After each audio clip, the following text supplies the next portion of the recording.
Nou, hier ben ik bij het eerste harnas wat helemaal klaar is. Nou, zou je hem zeggen, je krijgt een goede kleur, hier zit de transparante glazuurlaag zit je doorheen.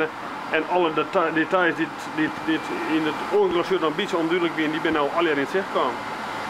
Nou, dat is juist hoe het werkelijk wordt.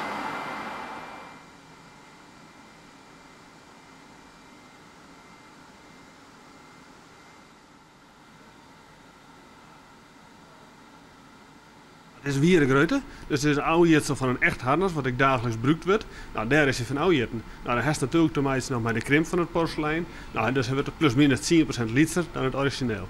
Het komt er uiteindelijk uit te zijn als een echt harnas, zodat het stalen harnas is. Alleen een fractioneel liter en natuurlijk in de bijzondere uitstraling van porselein.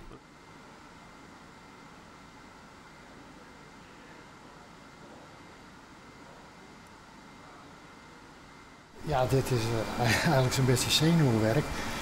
Want het is, nou ja, het is heel breekbaar, het is heel broos.